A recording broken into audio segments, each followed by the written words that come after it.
nama acara kita ini adalah Ruhani Khazain. Ya. Jadi mungkin sebelum kita masuk lebih jauh, mungkin sedikit diberikan penjelasan sedikit mengenai apa sih Ruhani Khazain itu. Baik.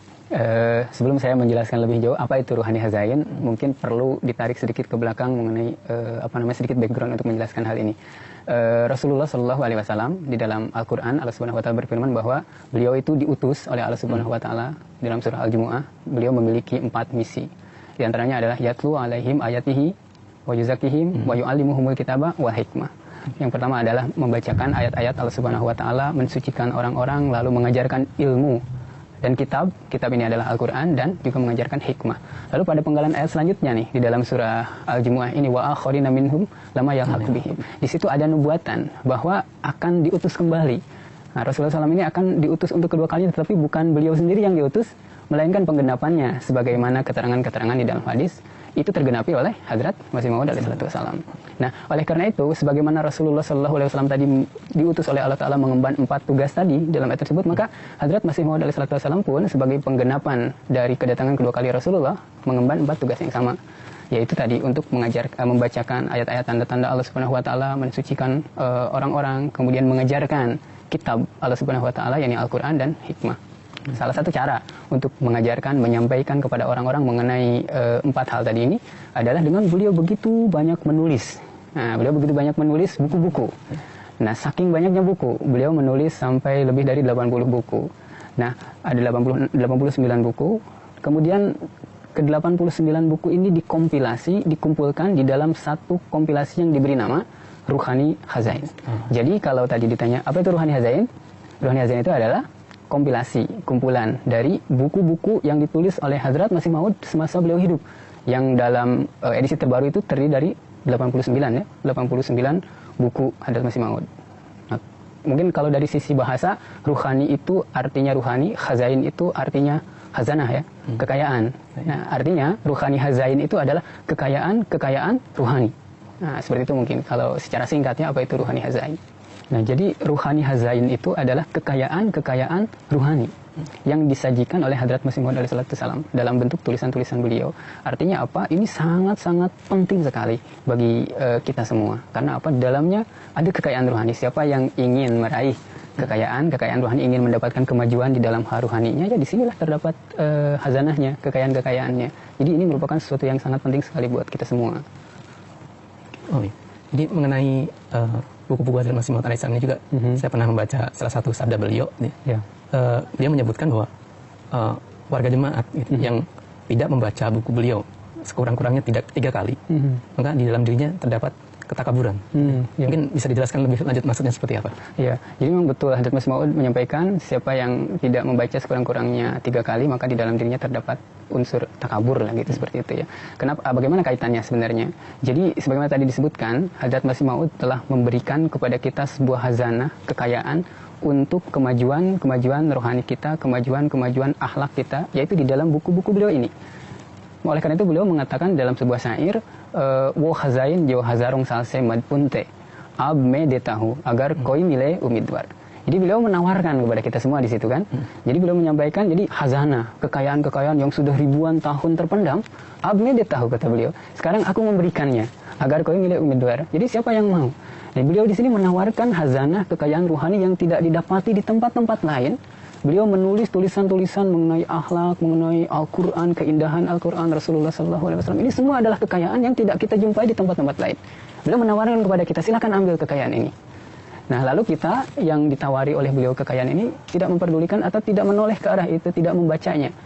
Ya, maka kita bisa dibilang di satu sisi kita ini orang yang lemah, membutuhkan untuk ilmu, untuk kemajuan rohani kita butuh ilmu, butuh panduan, tapi kita tidak menaruh kepedulian terhadap hal itu. Nah, maka disitulah disebut takabur atau sombong. Hadrat Masih Maud memberikan kepada kita tidak menerima. Oleh karena itu dikatakan ada unsur ketakaburan. Nah, seperti itu sih sebetulnya kaitannya. Saya juga pernah baca juga satu sabda lain ya dari Hadrat Masih Maud alaihi salam. Di situ beliau menyebutkan bahwa sahabat-sahabat beliau sekurang-kurangnya harus membaca buku beliau 1 kali. Gitu. Karena di dalam buku-buku itu terdapat ilmu. Dan dengan ilmu itu akan timbul kekuatan. Dan dengan kekuatan itu akan timbul keberanian. Ya betul, memang Hadrat Masih Maud kan dalam salah satu sabdanya beliau menuliskan tadi sekurang-kurangnya 1 kali ya, harus membaca. Beliau menyampaikan ilm ek takat hai, ilmu adalah sebuah kekuatan. Nah kemudian takat se syaja'at faida hati, dengan kekuatan terciptalah keberanian. Nah jadi ini sabda Hadrat Masih Maud SAW. Banyak sekali mungkin contoh-contoh orang yang mendapatkan keberanian dengan membaca buku Hadrat Masih Maud. Mungkin ada contohnya dari Bapak dong? Oh ya, saya juga ingat cerita seorang Ansor dari Surabaya. Jadi beliau ini orang yang sangat suka sekali bertablik. Ya. Dan penjelasan beliau itu ketika bertablik sangat luar biasa. Gitu. Padahal kalau kita lihat latar belakangnya, itu sangat sederhana, gitu. Bukan orang yang berpendidikan, gitu. Dan pekerjaan beliau hanya seorang tukang pijit, gitu ya. Tukang pijit. Tapi ketika beliau memberikan penjelasan itu sangat luar biasa dan begitu berbobot, gitu ya. Berbobot, ya. Nah, jadi pernah ada seorang khudam yang tanya, ini Pak, gimana resepnya masih kok bisa seperti itu? Jawaban beliau sederhana. Gitu. Saya baca setiap hari. Saya membaca buku Hadrat Masih Maud alaihissalam sekurang-kurangnya 20 halaman. 20 halaman, luar biasa. Setiap hari. Kurang-kurangnya setiap hari. Setiap hari. Jadi yang benar sabda beliau ini bahwa ilmu itu memberi kekuatan dan kekuatan akan menimbulkan keberanian. Ya, dan memang sebagaimana kita tahu Hadrat Masih Maud alaihissalam itu kan beliau adalah seorang utusan Allah Subhanahu wa taala. Tulisan-tulisan beliau di sanalah gudang ilmu, gitu ya. Dan beliau telah membuktikan tadi bahwa dengan sering membaca buku-buku Hadrat Masih Maud, maka beliau mendapatkan ilmu yang sebenarnya, sehingga dengan ilmu yang dimiliki itu tadi dalam berdiskusi, mungkin dalam bertablik pun berani ngobrol, berani berbincang, berani bertablik kepada orang karena paham, karena tahu ilmunya, karena sering membaca. Punya fondasi untuk bisa bicara dengan orang lain. Nah, itu mungkin makna dari sabda Hadrat Masih Maud. Sekurang-kurangnya 1 kali, karena di dalam buku-buku ini ada banyak ilmu. Ketika kita dapat ilmu itu, kita dapat kekuatan, kita punya keberanian untuk ngomong dengan orang, untuk berbicara dengan orang, untuk bertablik, untuk berdiskusi, ya. Mungkin itu satu sisi. Jadi kita juga mungkin bisa melihat ya dari sisi yang lain bahwa bagaimana buku-buku tulisan-tulisan Hadrat Masih Maud alaihissalam ini begitu utama, begitu penting. Kita bisa melihat dari satu sisi mungkin. Karena ini adalah buku Ruhani Hazain, kumpulan buku-buku Hadrat Masih Maud ini bukan ditulis oleh manusia biasa ya, tapi ditulis oleh seorang utusan Allah Subhanahu wa taala, oleh seorang yang mendapat bimbingan langsung dari Allah Subhanahu wa taala. Oleh karena itu buku-buku karya beliau ini memiliki satu keutamaan, ya karena yang ditulis oleh bukan orang sembarangan. Mungkin ada lagi keutamaan yang lain dari sisi yang lain. Ya, padahal kalau kita melihat sejarah riwayat hidup beliau, saya mendapati bahwa Hadrat Masih Maud alaihissalam beliau tidak pernah mendapatkan pendidikan formal 1 hari pun. Ya, tidak pernah masuk ke sekolah gitu ya, seperti halnya orang-orang. Kalau kita di sini ada pendidikan SD berjenjang ke SMP, ke SMA, beliau tidak pernah mendapatkan pendidikan formal sekalipun. Satu hari pun tidak pernah. Jadi pendidikan yang beliau dapatkan hanyalah melalui guru-guru privat yang diundang ke rumah. Jadi di dalam riwayat diceritakan bahwa pendidikan yang beliau terima adalah dari guru-guru privat itu yang mengajarkan dasar-dasar bahasa Arab, dasar-dasar bahasa Farsi, kemudian Al-Quran dan terjemahan. Itu saja gitu ya. Ya, artinya memang di sini kita bisa melihat bahwa bagaimana seseorang yang tidak pernah mengecap pendidikan formal 1 hari pun beliau tidak pernah masuk ke suatu sekolah perguruan tinggi, tetapi bagaimana beliau bisa menulis sebuah buku, bukan sebuah, banyak sekali buku. Nah, oleh karena itu di sini menggambarkan bahwa memang ada bantuan, ada pertolongan Allah Subhanahu wa taala, ada bimbingan Allah Subhanahu wa taala. Bagaimana seorang yang tidak belajar secara formal tapi bisa membuat karya-karya yang sangat banyak, yang sangat luar biasa. Kemudian ada sisi yang lain mungkin ya. Kalau kita kembali kepada sejarah ya, kita melihat Hadrat Masih Maud ketika beliau menulis buku-buku ini yang dikumpulkan sekarang dalam Ruhani Hazain, beliau kan menulis di Kadian ya. Kadian itu adalah sebuah kampung mungkin kecil ya. Itu jauh, saya pernah ke sana, ke Kadian. Di sana jauh dari keramaian kota, apalagi pada masa itu. Pada masa Hadrat Masih Maud tahun 1880 pertama kali beliau menulis sering kali beliau menulis di situ. Itu adalah satu tempat yang jauh dari fasilitas-fasilitas. Kalau kita sekarang ini kan ada komputer, ada pena atau ballpoint untuk menulis. Kalau salah bisa di tip X. Kalau di komputer kita mengetik ada kesalahan, yaitu bisa di delete, dihapus, ganti dengan yang baru. Sangat mudah sekali. Begitu banyak fasilitas-fasilitas kita ya. Tapi kita bayangkan Hadrat Masih Maud saat itu, beliau harus menulis pun dengan pena yang dicelupkan, gitu kan. Sedikit-sedikit beliau menulis, tapi bayangkan bisa menghasilkan begitu banyak buku ya, begitu banyak karya-karya beliau. Artinya apa? Begitu besar perjuangan beliau dalam upaya untuk tadi menyebarkan misi apa yang diemban oleh Rasulullah SAW dan diemban kembali oleh beliau ini. Itu sangat luar biasa. Belum lagi keadaan panasnya dan lain sebagainya. Tidak ada zaman dulu itu kan tidak ada kipas angin gitu, mungkin tidak ada AC, tapi beliau begitu tekun. Di sana sangat tergambar sekali bagaimana perjuangan beliau. Oleh karena itu mungkin sangat utama sekali nih buku-buku beliau. Dan kalau kita lihat itu dari segi sosok beliau gitu ya. Tapi dari sisi lain pun dari sisi buku-buku yang beliau tulis itu memiliki keunggulan yang sangat luar biasa saya lihat gitu ya. Pertama dari segi jumlah itu sendiri ya. Jadi Hazrat Masih Maud alaihissalam menulis sebanyak 89 buku gitu ya. Dan itu jumlah yang tidak sedikit gitu ya. Jarang orang yang mungkin menulis buku sebegitu banyaknya gitu ya. Sebegitu banyak. Iya, betul. Dan bukan hanya itu ya, bukan hanya jumlahnya yang banyak, tapi dari segi jumlah halaman pun banyak sekali. Gitu. Ada buku-buku beliau yang jumlah halamannya mencapai 500 halaman. Gitu. Bahkan ada juga yang lebih dari 500 dari itu ya? bahkan. Dari segi ketebalannya juga ya. Itu jarang kita dapati gitu ya. Iya. Ya walaupun ada mungkin orang yang menulis cukup banyak buku, tapi mungkin kalau kita lihat halamannya hanya beberapa halaman gitu ya. Mungkin ada orang yang menulis buku yang tebal tapi dia hanya menulis satu atau dua buah buku. Gitu ya. Nah kemudian poin yang saya lihat sangat menonjol dalam buku-buku beliau adalah bahwa buku-buku beliau itu memiliki kandungan ilmu yang sangat luar biasa. Gitu ya.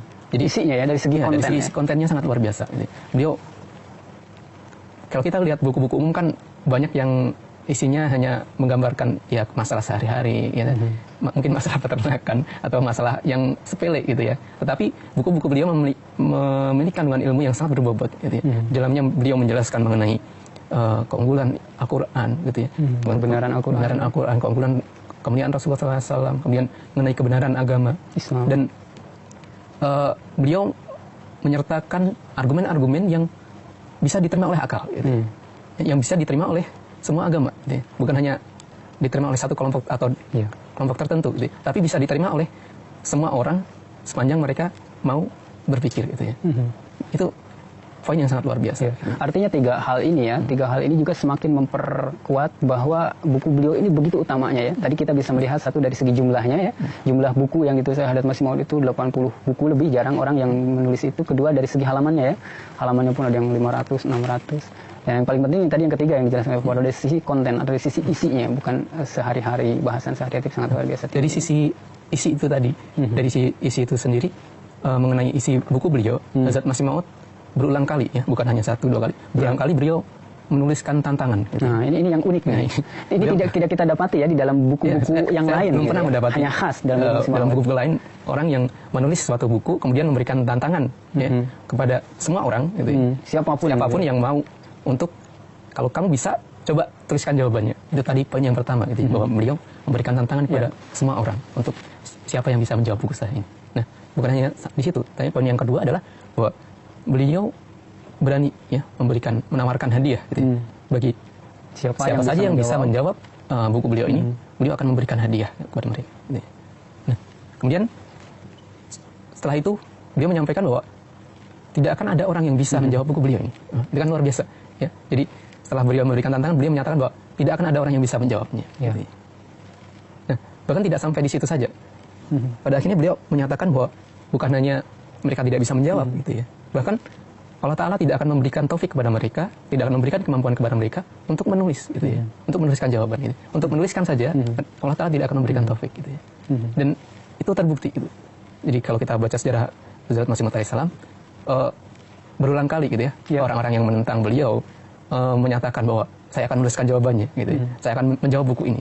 Tapi pada kenyataannya tidak ada sanggup untuk menjawab. Tidak ada yang sanggup memberikan jawaban untuk itu. Artinya yang tadi ini adalah sesuatu yang sangat unik dan khas, hanya ada di dalam buku Hazrat Masih Maud ya. Ketika beliau menulis tadi 4 poin tadi, menyampaikan tantangan, siapa yang bisa menulis maka tulislah jawabannya. Kemudian tidak sampai di situ tadi, kalau bisa menulis akan diberi hadiah. Terus yang ketiga tadi disebutkan tidak akan ada yang bisa menjawab.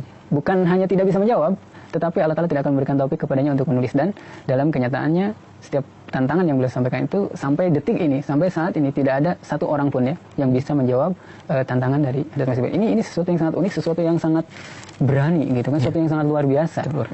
Bukan jarang, tidak ada mungkin orang yang berani seperti itu. Dan ini pun menggambarkan bahwa bagaimana Hazrat Masih Maud alaihissalam beliau untuk memberikan kebenaran itu beliau begitu percaya diri karena memang ada dukungan Allah Subhanahu wa taala di situ ya. Keyakinan bahwa keyakinan beliau bahwa ini mendapatkan bimbingan dari Allah Ta'ala. Dan ini semakin menguatkan bahwa kita ini sebagai murid-murid beliau, murid Imam Mahdi, anggota jemaat, perlu untuk mengkaji, perlu untuk membaca sebagaimana sabda beliau tadi. Buku-buku beliau ini harus kita baca, harus kita telaah ya. Kemudian mungkin bukan hanya dari sisi itu saja ya, ada sisi yang lain mungkin yang perlu juga kita sedikit diskusikan mengenai keutamaan buku-buku yang ditulis oleh Hadrat Masih Maud SAW ini. Jika kita melihat di dalam sirat ya, di dalam riwayat hidup perjalanan kehidupan Hadrat Masih Maud, beliau ini adalah seorang yang sangat larut di dalam ibadah kepada Allah Subhanahu wa taala. Itu satu background kehidupan beliau ya. Sampai-sampai di masa kecil beliau itu, beliau kan ada saudara beliau itu ya. Ketika ada orang yang bertamu ke rumah ayahanda beliau, Hazrat Mirza Ghulam Murtado, kita bisa membaca di dalam sejarah. Jadi ada yang bertanya suatu kali, saya sering melihat anak kamu yang pertama, tetapi saya tidak pernah melihat mana anak yang kedua, gitu kan, putra yang kedua, putra anda yang kedua ini siapa, di mana, gitu kan, tidak pernah melihat. Nah, kebiasaan beliau semenjak kecil itu kan, beliau ini selalu menghabiskan waktu untuk berzikir, beribadah di masjid.